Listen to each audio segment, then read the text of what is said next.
Job చేసే employees అయినా గృహిణులైనా వాళ్ళ పిల్లల భవిష్యత్తు కోసం మంచి చదువులు చదివించడం కోసం రిటైర్మెంట్ కోసం డబ్బుని సేవింగ్స్ చేస్తూ ఉంటారు.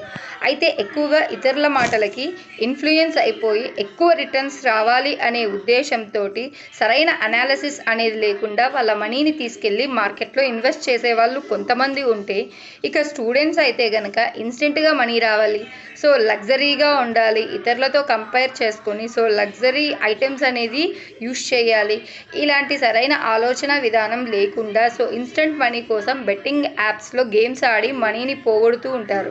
తర్వాత డిప్రెషన్కి గురి అవుతూ ఉంటారు. ఇలా ప్రతి ఒక్కరు కూడా వాళ్ళ ఫినాన్షియల్ స్టేటస్ని ఇంప్రూవ్ చేసుకోవడం కోసం ఎందులో ఒక దానిలో ఇన్వెస్ట్మెంట్ చేయడం, ఎక్కువ రిటర్న్స్ రావాలని, సో సరైన రిటర్న్స్ రాకపోగా అసలు మనీని పోగొట్టడం జరుగుతూ. సరైన అవేర్నెస్ అనేది ప్రతి ఒక్కరికి క్రియేట్ చేయడం వల్ల ఎవరికి వాళ్ళే స్వతహాగా అనాలసిస్ చేసుకుని డబ్బుని ఎక్కడ ఇన్వెస్ట్మెంట్ చేయాలో నేర్చుకోవడానికి నా వీడియోస్ ఉపయోగపడతాయి. సో ఈ వీడియో కనుక మీకు నచ్చినట్లయితే లైక్ చేయండి, షేర్ చేయండి, సబ్స్క్రైబ్ చేయండి.